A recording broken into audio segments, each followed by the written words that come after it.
Assalamualaikum warahmatullahi wabarakatuh. Bismillahirrahmanirrahim. Alhamdulillahi rabbil alamin. Allahumma salli ala sayyidina Muhammadin wa ala alihi wa sahbihi ajma'in, amma ba'du. Alhamdulillah, pada video pembelajaran kali ini kita akan belajar tentang sejarah kebudayaan Islam untuk kelas 6 di semester kedua. Dan kita masuk ke pertemuan kedua, yaitu pada tanggal 18 Januari hari Senin. Masih membahas tentang penyebaran agama Islam di Indonesia. Yang mana pada video sebelumnya kita telah mengetahui tentang jalur-jalur masuknya Islam ke Indonesia, yaitu dengan perdagangan, perkawinan, pendidikan, dan juga dengan kesenian. Dan juga kita telah mengetahui daripada tokoh-tokoh penyebar agama Islam di Indonesia. Nah, yang kemarin udah kita jelaskan atau kita pelajari yaitu tokoh penyebar agama Islam di Sumatera. Nah, sekarang kita masuk kepada tokoh penyebar agama Islam di Indonesia, yaitu tepatnya di Kalimantan, di Sulawesi, dan juga di Jawa. Di Kalimantan, nah, untuk kali ini kita akan mengetahui tokoh penyebar agama Islam di Kalimantan. Namun sebelumnya, mari kita bacakan basmalah terlebih dahulu. Bismillahirrahmanirrahim. Tokoh penyebar agama Islam di Kalimantan. Ada orang Kalimantan, teman-teman. Nah, harus tahu nih teman-teman, kalau misalkan kita asalnya di mana, nah kita harus tahu siapa namanya penyebar agama Islam. Nah, agar apa? Agar kita tahu sejarah. Siapa yang tahu sejarah, maka kita akan mempunyai cermin. Cermin apa? Ya, cermin untuk kehidupan kita. Jadi kita tahu mana yang harus kita ikuti dan mana yang harus kita hindari. Itu fungsinya kita belajar daripada sejarah, yaitu menjadi iktibar, menjadi contoh. Kita harus bisa mengambil manfaat daripada sejarah, terutama sejarah Islam yang kita pelajari ini.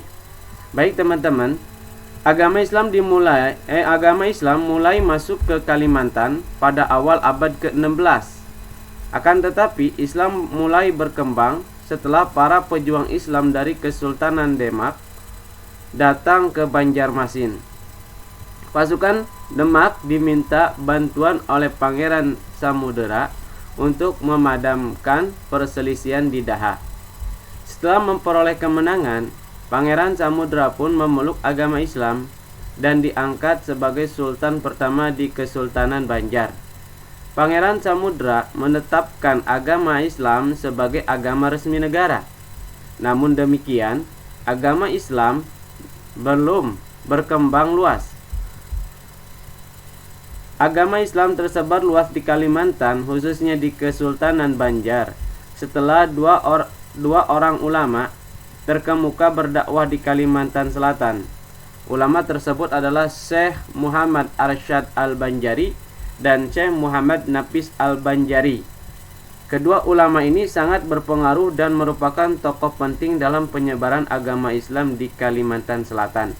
Jadi tokohnya itu tadi siapa? Syekh Muhammad Arsyad Al-Banjari dan Syekh Muhammad Nafis Al-Banjari. Itu diantara tokoh penyebar agama Islam di Kalimantan. Syekh Muhammad Arsyad Al-Banjari adalah pelopor pengajar hukum Islam di Kalimantan Selatan. Sekembalinya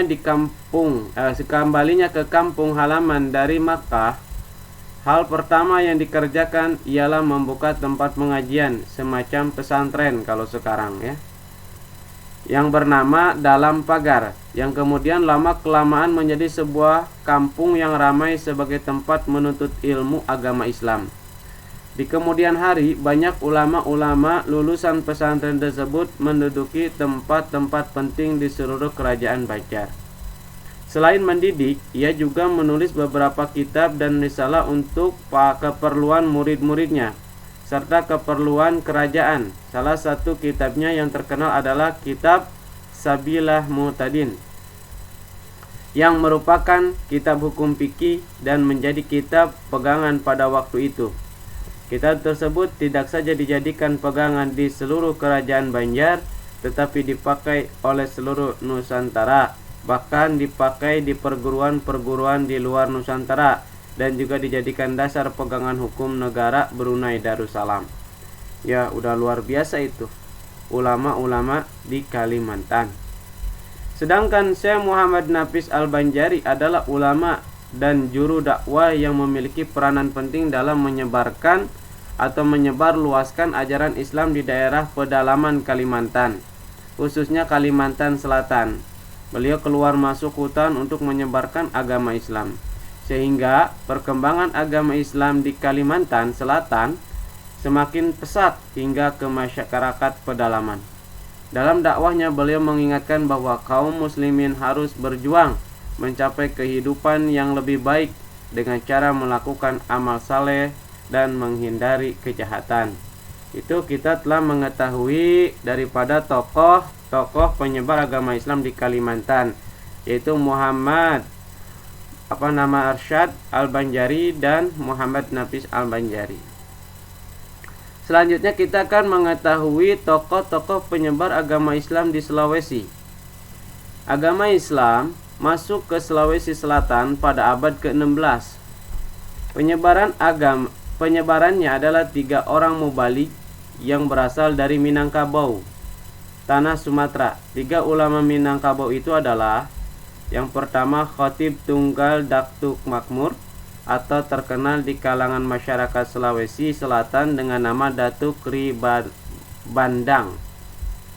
Yang kedua, Khatib Sulung Datuk Sulaiman, dikenal dengan Datuk Patimang. Dan yang ketiga, di Syekh Nurdin Aryani atau Jawad Khatib Bungsu, dikenal dengan nama Datuk Ri Tiro. Khatib Tunggal atau dikenal sebagai Datuk Ri Bandang bersama Datuk Sulaiman datang ke kerajaan Goa Talo untuk menyebarkan agama Islam. Datuk Ri Bandang adalah murid Sunan Giri, seorang wali di Jawa Timur. Datuk Ri Bandang tiba di pantai Makassar di pelabuhan Talo pada tahun 605 Masehi. Raja Talo saat itu bernama Kareang Matoaya. Raja Talo segera masuk agama Islam dan setelah menjadi muslim, beliau bergerak Sultan Alauddin. Tokoh penyebar agama Islam di Pulau Jawa. Tadi kita telah mengetahui tokoh penyebar agama Islam di Sulawesi ya, ada 3 orang. Dan sekarang kita akan masuk ke tokoh penyebar agama Islam di Jawa. Jawa Barat termasuk Depok. Siapa nih? Tokoh penyebar agama Islam di Pulau Jawa adalah Wali Songo, yang berarti 9 wali. Mereka itu adalah Sunan Gresik, Sunan Ampel, Sunan Giri, Sunan Bonang, Sunan Derajat, Sunan Kalijaga, Sunan Kudus, Sunan Muria, dan Sunan Gunung Jati. Mereka tinggal di pantai utara Jawa dari awal abad 15 hingga pertengahan abad 16. Di 3 wilayah penting, yakni Surabaya, Gresik, Lamongan di Jawa Timur, Demak, Kudus, Muria di Jawa Tengah, serta Cirebon di Jawa Barat. Mereka mengenalkan berbagai bentuk peradaban baru, mulai dari kesehatan, bercocok tanam, berdagang, kebudayaan, kesenian, kemasyarakatan, dan pemerintahan. Pesantren Ampel, Denta, dan Giri merupakan sarana pendidikan yang paling penting pada saat itu. Dari Giri, peradaban Islam berkembang ke seluruh wilayah timur Nusantara. Sunan Giri dan Sunan Gunung Jati bukan hanya seorang ulama, namun juga pemimpin pemerintahan. Sunan Giri, Kalijaga, Bonang, dan Kudus adalah kreator karya seni yang pengaruhnya masih terasa hingga sekarang. Sedangkan Sunan Muria adalah pendamping sejati kaum jelata. Masing-masing tokoh tersebut mempunyai peranan yang sangat penting dalam penyebaran agama Islam. Sunan Gresik yang merupakan seorang tabib bagi kerajaan Hindu Majapahit, Sunan Kalijaga yang menciptakan karya seni dengan menggunakan nuansa yang dapat dipahami masyarakat Jawa, yakni nuansa Hindu dan Buddha. Itu diantara tokoh-tokoh penyebar agama Islam di Jawa, yaitu dikenal dengan sebutan Wali Songo. Untuk pembahasan Wali Songo nanti ada bab khusus, yaitu bab keempat. Kita akan belajar tentang Wali Songo. Mungkin cukup sekian video kali ini, semoga bermanfaat dan tetap jaga kesehatan. Jangan lupa untuk senantiasa mencuci tangan dan beribadah, berdoa kepada Allah Subhanahu wa ta'ala. Untuk tugas-tugasnya ya teman-teman, akan mempresentasikan ya. Jadi akan ada kelompok untuk mempresentasikan tokoh-tokoh penyebaran agama Islam di Nusantara. Untuk tugas kelompoknya insya Allah menyusul ya. Insya Allah menyusul karena belum dibuat kelompok-kelompoknya ya. Nanti insya Allah Bapak akan kirim melalui WA kelompok 1, kelompok 2 dan kelompok 3.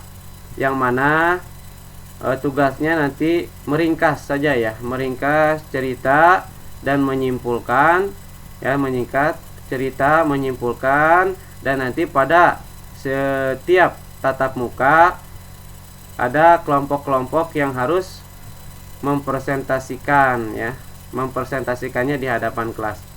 Mungkin ini saja, mudah-mudahan kita semua senantiasa diberikan kesehatan oleh Allah Subhanahu wa ta'ala dan diberikan umur yang panjang, dan mudah-mudahan teman-teman kita atau keluarga besarnya yang terkena sakit atau yang sedang sakit, mudah-mudahan diberi kesabaran dan diangkat penyakitnya oleh Allah Subhanahu wa ta'ala. Amin ya Allah ya rabbal alamin. Wabillahi taufiq wal hidayah. Wassalamualaikum warahmatullahi wabarakatuh.